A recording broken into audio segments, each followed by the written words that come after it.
اعوذ بالله من الشیطان الرجیم بسم الله الرحمن الرحیم. نن زمونږه لیسن نمبر 46 دی د 10 کلاس فزیکس دپاره او ټاپک زمونږ سره دی پریکټیکل اپلیکیشنز اف الکتروسټیټکس. په دې کې اولنی اپلیکیشن زمونږ سره دی الکتروسټیټک پریسیپیټیټر اینڈ ډسټ ایکسټریکشن. اکثر انډسټریز داسې دي په کم کې چې ایندن سوځي د هغې نه سموک او ورسره په دغه سموک کې څه ډسټ پارټیکلز دا اوچتېږي. نو دا ډسټ پارټیکلز د دې سموک نه جدا کول غواړي او دا پریسیپیټیټ کول غواړي چې دا په هوا کې بهر شامل نشي. ځکه چې دا په هوا کې شامل شي نو ایر پلوشن د دغه د وجې نه جوړیږي او دغه د انساني زندګۍ دپاره مضر وي. د دې لپاره کم چمنیز چې لګېدلي د سموک ایستلو دپاره، نو په دې چمنی کې دلته یو وایر ګاز لګېدلی. دا وایر ګاز پازیټیولی چارج شوی، په دې باندې پازیټیو چارج جوړ کړی شوی او دلته بره ورته بیا پلیټس لګېدلي چې دا پلیټس زموږ سره نیګیټیولی چارج وي. دا زموږ سره نیګیټیولی چارج شو. دا پلیټس غیر چاپیره داسې پلیټ لګېدلی دی او دا نیګیټیولی چارج او دلته دا وایر ګاز لګېدلی دی چې دا زموږ سره پازیټیولی چارج شوی دی. اوس کم ډسټ پارټیکلز او سموک وغیره چې د دې چمنی نه داسې پاس کیږي، دلته دا وایر ګاز دی، د دې سره به دا پارټیکلز ټکراویږي. نو دغه ډسټ پارټیکلز چې کوم په دې سموک کې موجود دي، ایرا وغیره د دې پارټیکلز پکې موجود دي، نو هغه زموږ سره پازیټیولی چارج شو. دغه چې د دې نه پاس شي او بره دلته راشي، نو دلته دا پلیټس غیر چاپیره چې دې ته کوم پلیټ لګېدلی دا نیګیټیولی چارج دی.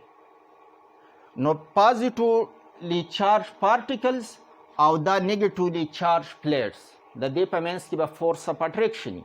نو دغه کم پارټیکلز چې دلته اوچتېږي دا به د الکتروسټیټک انډکشن په ذریعه باندې د پلیټس نیګیټیو پلیټ طرف ته ځي. دا به دا ټول پارټیکلز ته خپل ځان طرف ته راکاږي او دغلته به جمع کیږي. نو ټیم په ټیم بیا د دې صفایي کیږي. دغه څومره ډسټ ایرا وغیره چې په دې پورې نښتي هغه ته ټیم په ټیم باندې بیا لرې کړی کیږي او دغه شان د دې سموک نه چې کم ډسټ پارټیکلز وو هغه ته په دې طریقه باندې صفا کیږي. نو ایر پلوشن نه سیوا کیږي. دویم اپلیکیشن زمونږ سره الکترو پینټینګ دی.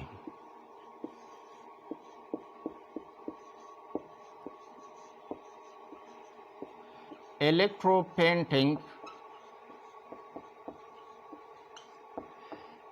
پینټینګ کې فرض که زمونږ سره یو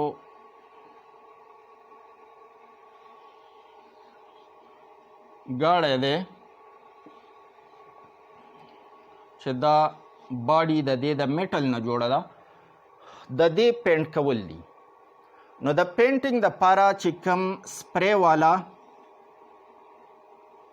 ماشین استعمالیږي، د دې نه چې کوم سپری وځي کلر، کم پینټ چې په دې کې ارتیلی شوی په دوو طریقو سره دا کیږي. یا دا چې په دې کې دا کم پینټ ارتیلی شوی دی دا مونږه نیګیټیولی چارج کو، یا دویمه طریقه دا چې کله دا د دې بیرل نه وځي نو په دغه ټیم کې دی له چارج ورکړی کیږي نیګیټیو. دا پینټ پارټیکلز چې کوم دي دا زموږ سره نیګیټیولی چارج او دلته چې دا کم باډي دا میټل باډي دا دای ارت کړي. نو دا پینټ چې په دې باندې ولګي نو دا خبره یاد ساتئ چې ارت is a large reservoir of receiving and supplying electrons. ارت زمونږ سره داسې یو غټه ذخیره ده، ریزروایر دی چې په کم ځای کې د الکترانو ضرورتي نو دا الکتران ورکوي، خو چې په کم ځای کې د الکتران اغستلو ضرورتي ریسیو کولو ضرورتي نو دا ته الکتران ریسیو کوي. دا د ارت خاصیت دی. اوس دا پارټیکلز فرض کا دلته په دې ځای باندې پرېوتل، دغه پارټیکلز چې کوم دي د پینټ دا په دې ځای باندې پرېوتل، په دې کې ټول نیګیټیولی چارج پارټیکلز دي، نو نیګیټیو یو بل ریپل کوي، نو دا به په خپل منځ کې د پینټ دا پارټیکلز یو بل ریپل کوي، د یو بل نه به لرې وځي.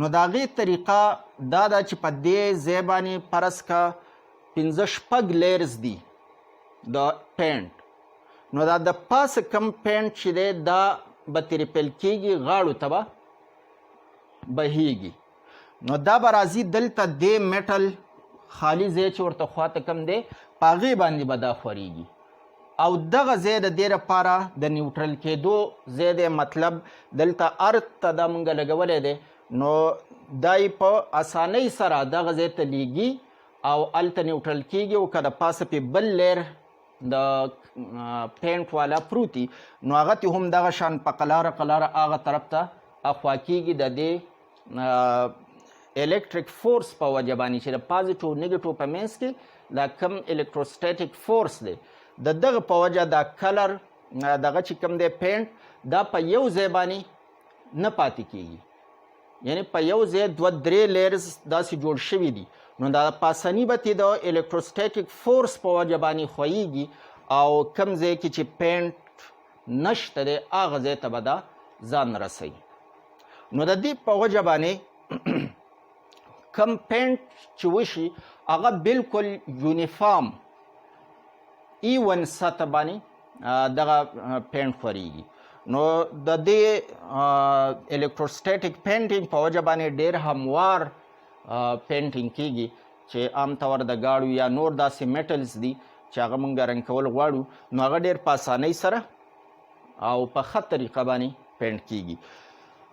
دا الکترو پینټینګ چې دی دا یوازې د میټلز دپاره نه دی، په میټلز باندې خو ډېر زیات په ښه طریقه باندې کېږي، خو که فرض که ووډ یا پلاستیک والا سطح ده او په هغې باندې هم تاسو کوئ نو د دې څه نه څه اثر هلته هم کېږي. هلته ځکه اثر کېږي چې په دې ځای باندې فرض که دا پلاستیک والا دغه دی، په دې ځای باندې پینټ پرېوتو او دا زیات دی د دې نورو ځګونو په نسبت باندې په د دې سطح راوچته شوې ده، نو دا به اوس د دې ځای نه بهاو کوي اخوا طرف ته، ځکه چې دلته نیګیټو چارج پارټیکلز دي نو هغه یو بل ریپل کوي، نو دغه به ترې ښویېږي د نیوټرل سطحې ته، دا اخوا سطح چې دا خو زموږ څه نیوټرل ده، اگر چې دا مونږ ارت ته نه ده اټیچ کړې، خو دغه سطح د دې ووډ یا د پلاستیک دا نیوټرل ده، نو د نیوټرل او د یو چارج پارټیکلز په منځ کې هم مونږ ویلو چې الکتروسټیټیک انډکشن په ذریعه په هغې کې چارج انډیوس کېږي، نو دا خواته کم مالیکول چې دلته موجودي په هغې کې به اپوزیټ چارج دې طرف ته شي، نو فورس اف اټریکشن به پیدا شي، یو پازیټیو یو نیګیټیو، نو دا پینټ به د دغه طرف ته داسې بهاو کوي، نو دا به یونیفارملی په دې باندې خور شي دا لږ ځای پورې، نو دغه شان چې دا ټول باندې مونږ پینټ دغه کړی نو هغه بالکل یونیفارملی په دې باندې خورېږي. دا دوه اپلیکیشنز ستاسو په بک کې ورکړي دي. اوس بل ټاپک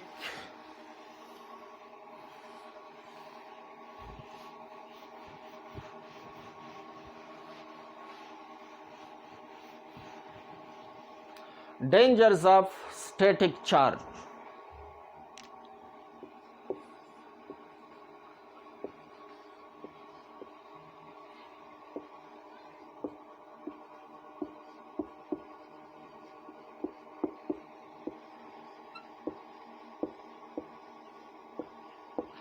سټیټیک چارج چې کله په ځای چارج ولاړي کم ته چې موږ په الکتروسټیټیک کې کوو نو د سټیټیک چارج سو ډینجرز هم شته، څه خطرات د دې هم شته دي.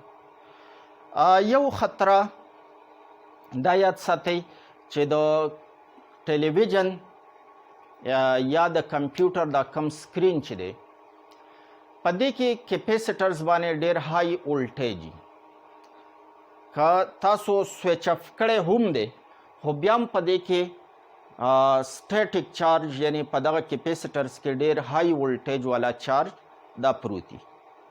نو تاسو چېرته د ټلویزیون یا د کمپیوټر چې کوم مانیټر دی د دې د کولا وهلو کوشش مه کوئ، ځکه چې دې کې دننه ډېر زیات های وولټیج والا چارج الکتروسټیټیک چې کوم په ځای باندې سټیټیک چارج دا پکې موجود دي. کم کسان چې د دې کاریګري هغه د دې ټیک کولو دپاره کار کوي نو هغوی اول دا ارت کی چې کومې کیپیسیټرز کې چارج وي نو هغه ارت کې هغه چارج ته ختم کی نو بیا پکې وروسته هغوی کار کولی شي. که داسې تاسو های وولټیج دغه شاک تاسو له درې کړي نو ډېر انتهایی خطرناک دی. بل ستاسو په دې کتاب کې د لایټنینګ چې کله وریځې اسمان کې باره تاسو وریځې او په هغې کې د تندر ساوند دا به تاسو اورېدلي.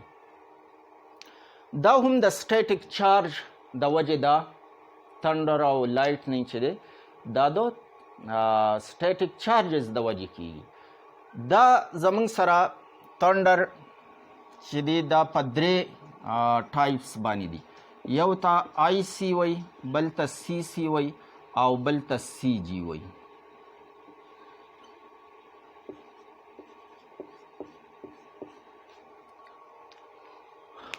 د تندر انتهایی لکه خطرناک فینامینا ده، خو په دې کې دا دوه قسمه چې کوم دي دا د انساني آبادۍ دپاره خطرناک نه دي، خو دا دریم قسم چې کوم دی دا خطرناک دی. آی سی مطلب انټرا کلاؤډ، آی سی مطلب انټرا کلاؤډ، سی سی مطلب کلاؤډ ټو کلاؤډ، سی جی مطلب کلاؤډ ټو ګراؤنډ. انټرا کلاؤډ چې یو قسم وریځ ده او د هغې یو سایډ زموږ سره پازیټیولی چارج شي بل نیګیټیولی چارج شي. دا وریځې حرکت کوي، د دغه حرکت په دوران کې په دې کې یو سایډ پازیټیولی بل نیګیټیولی چارج شي. نو دغه زموږ سره چې کله دواړه د یو بل سره دا پازیټیو شو دا نیګیټیو شو نو دا چې د کم ټایم کې دا دواړه د یو بل سره چارجونه میلاو شي نو د دې نه یو تندر ساوند تاسو واورئ، یو فلیش لایټ دا ورسره هم وینئ. دا دواړه د اواز او د لایټنینګ دا کم فلیش چې دی دا دواړه په یو ټایم باندې کیږي، خو چونکې د رڼا رفتار سپیډ چې دی هغه ډېر زیات سیوا دی نو لایټ موږ ته اول راورسي او ساوند چې دی هغه ډېر ټایم بعد راورسي. مطلب په دغه مینس کې 2 سیکنډه 3 سیکنډه ټایم اخلي. د ساوند سپیډ زموږ سره ډېر زیات کم دی، 330 یا 335 او د لایټ سپیډ چې دی نو 3 लाख کیلومیټر پر سیکنډ دی، نو ډېر زیات فرق دی. نو لایټ موږ ته اول رارسي، ساوند چې دی هغه څه سیکنډه پس موږ ته راورسي.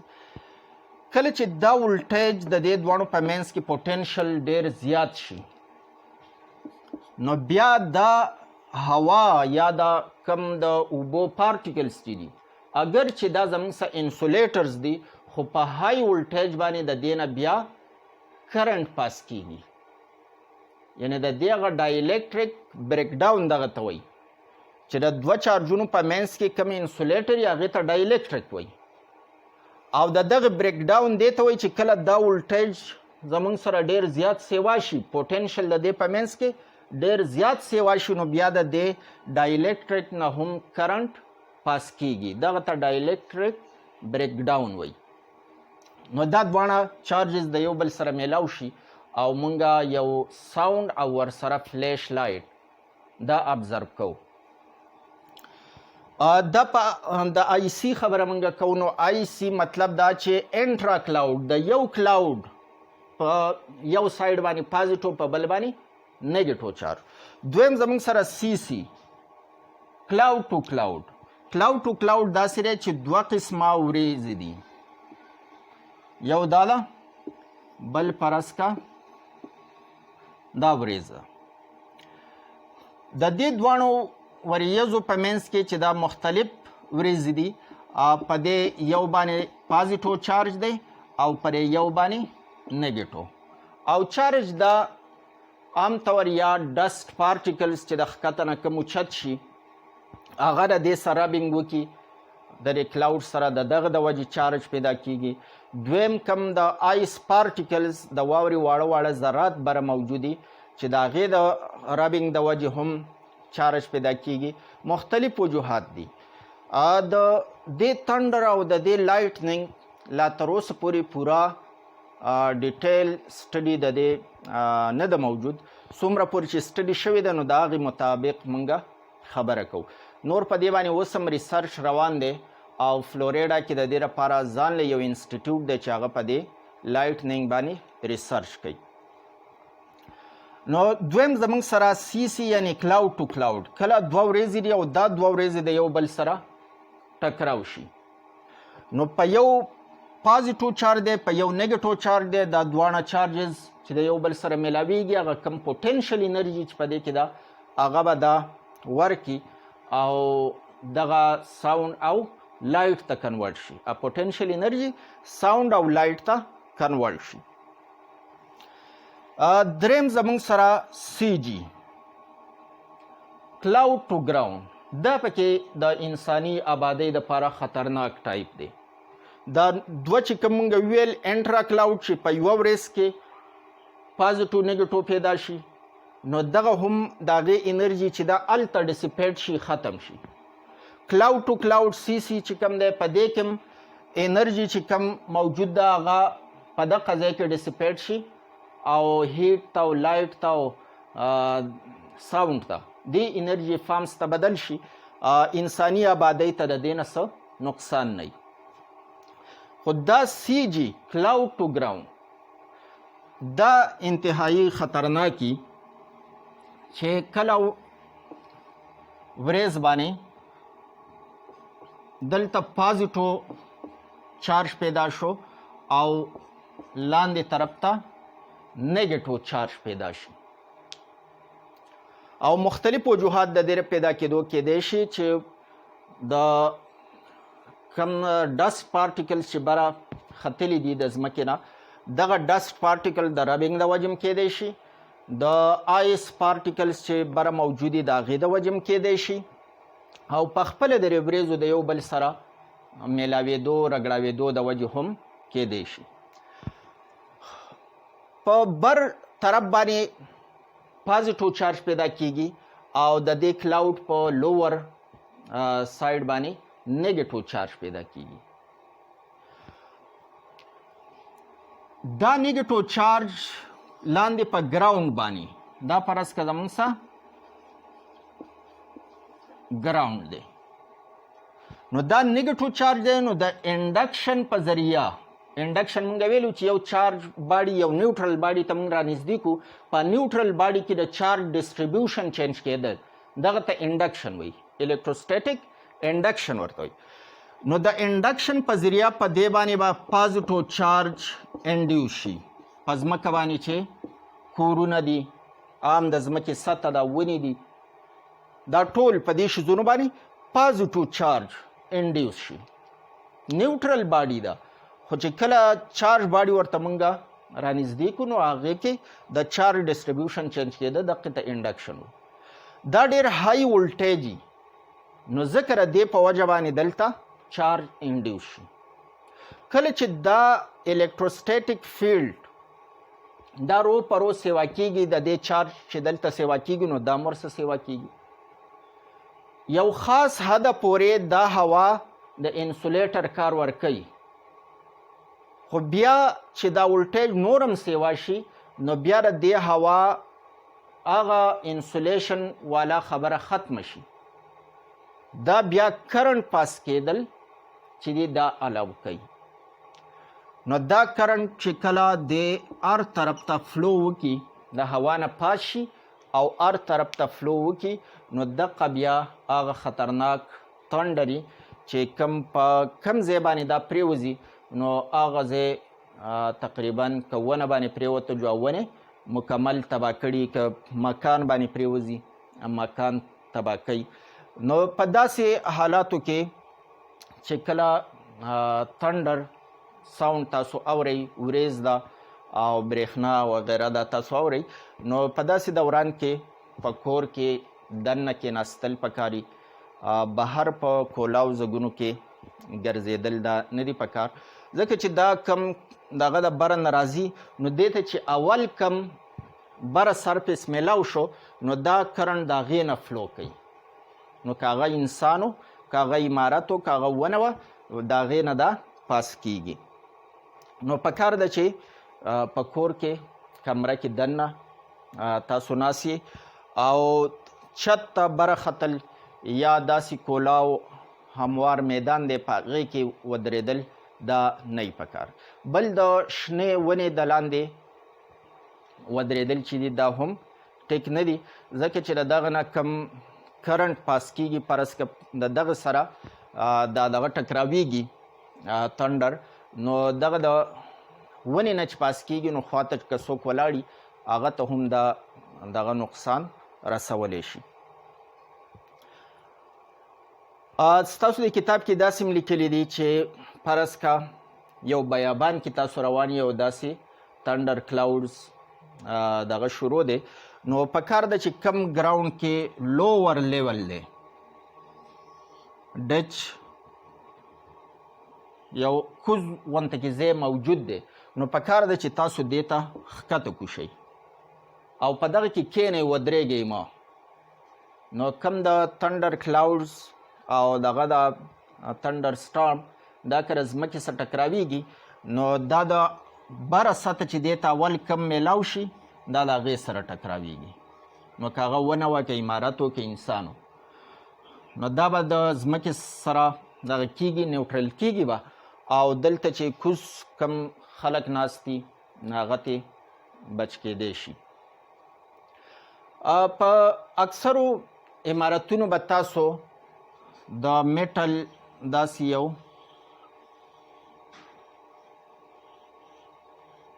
یو پایپ او په هغې په بره سر کې یو داسې وی شکل والا وسپنه لګېدلي، دا د تندر نه د بچاو دپاره دا ښکته د دې ته ار جوړ کړی شوی او د هغې سره دا اټیچ وي.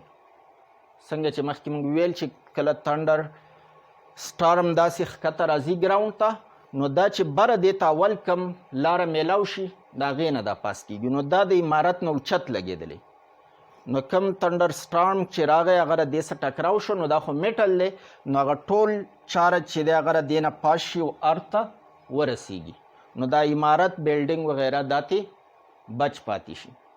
نو دا د دې سیفټي دپاره دا طریقه تاسو استعمالولی شوي. دې ته لایټنینګ کنډکټر وایي، لایټنینګ کنډکټر.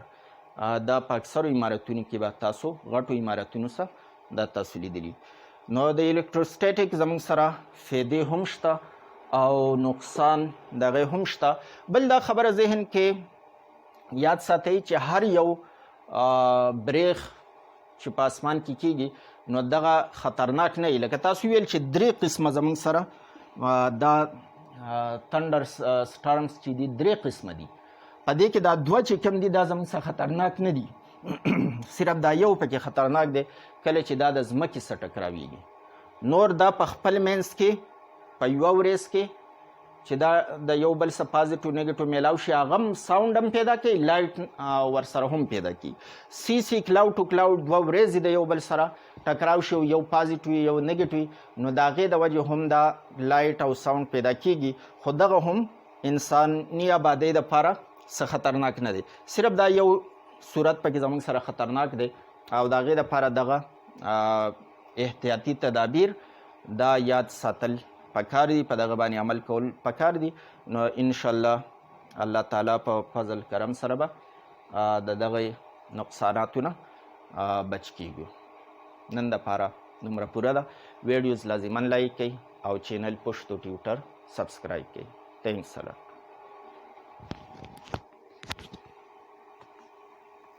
Like video, subscribe, push to Twitter.